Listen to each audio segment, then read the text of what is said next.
안녕하세요. 오늘은 성경 민수기, 그중에서도 12장을 좀 깊이 들여다볼까 합니다. 네, 민수기 12장.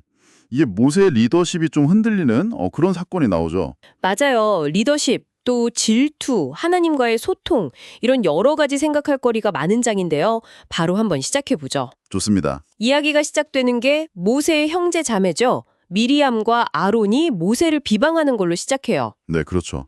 일단 겉으로 드러난 이유는 모세가 구스 여자를 아내로 맞이했다는 거고요. 그게 첫 번째. 네, 근데 사실 더 본질적인 불만은 다른 데 있는 것 같아요. 2절에 보면 여호와께서 모세하고만 말씀하셨느냐, 우리하고도 말씀하지 않으셨냐, 이렇게 따지거든요. 아, 이게 핵심이군요. 그러니까 단순히 가족 내의 그런 불만 차원이 아니라 그렇죠. 모세가 가진 그 독특한 영적 권위, 거기에 대한 어떤 정면 도전 같은 거죠. 왜 너만 특별 대우를 받냐? 약간 이런 느낌이네요. 맞습니다. 근데 이게 그냥 넘어갈 문제가 아닌 게 2절 마지막에 보면 여호와께서 이 말을 들으셨더라. 이렇게 딱 나오거든요. 아, 이거 무서운데요. 뭔가 앞으로 큰일이 벌어질 것 같은 그런 느낌을 주네요. 네, 복선이죠. 그런데 바로 다음 구절 3절에서 갑자기 모세에 대한 평가가 나와요. 네, 이 사람 모세는 온유함이 지면의 모든 사람보다 더하더라. 이 부분이 참 인상적이에요. 비방받는 상황인데 온유하다. 이게 그냥 성격이 부드럽다는 말은 아니겠죠. 학자들은 보통 여기서 온유함을 단순히 성격이 유순하다 이런 것보다는요. 하나님 앞에서 자기를 낮추는 겸손함, 또 자기 권리를 막 내세우지 않는 그런 태도로 해석을 많이 해요. 아하, 그런 깊은 뜻이. 그러니까 미리암과 아론의 태도와는 완전히 대조되는 거네요. 그렇죠. 그리고 아니나 다를까 하나님께서 바로 이 상황에 개입을 하십니다. 네, 아주 즉각적으로요. 세 사람을 갑자기 부르시죠. 회막으로. 네.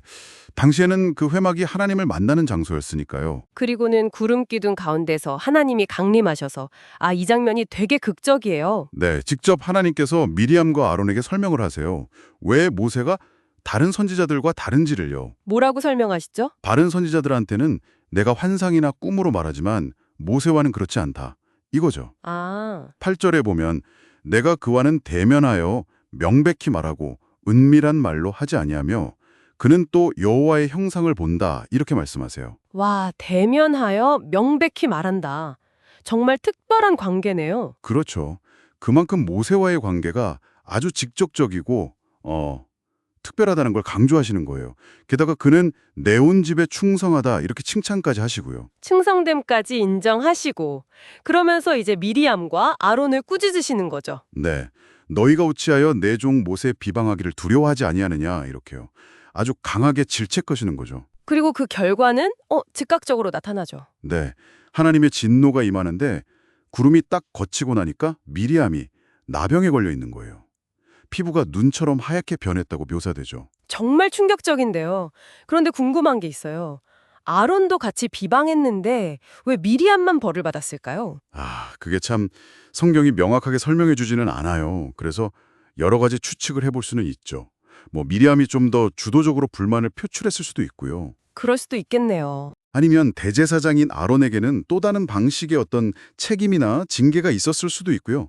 정확히 알 수는 없지만 중요한 건 아론의 반응이에요. 아론이 어떻게 반응하나요? 미리암의 상태를 보자마자 바로 자기들의 잘못을 인정해요.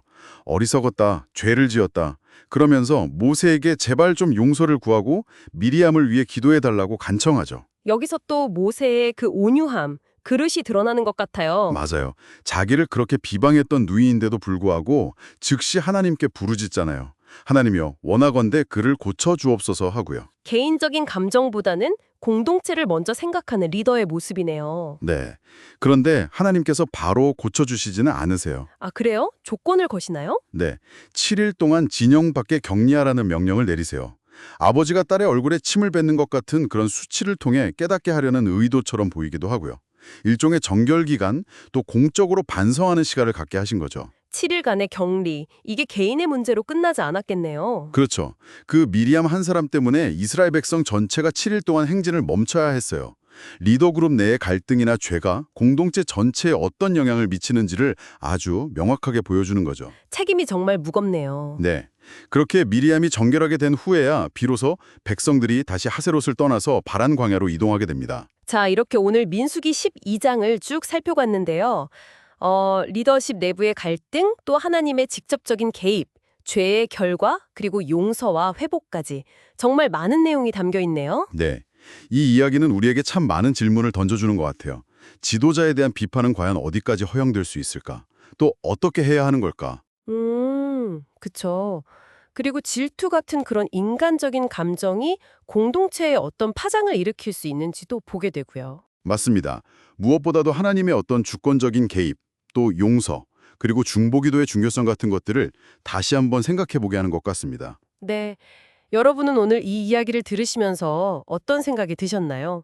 인물들의 관계나 또 하나님의 개입 방식 속에서 어떤 통찰을 얻으셨는지. 어쩌면 정답을 찾는 것보다 이 이야기 자체가 던지는 질문들을 스스로에게 계속 던져보고 곱씹어보는 과정이 더 중요할지도 모르겠습니다.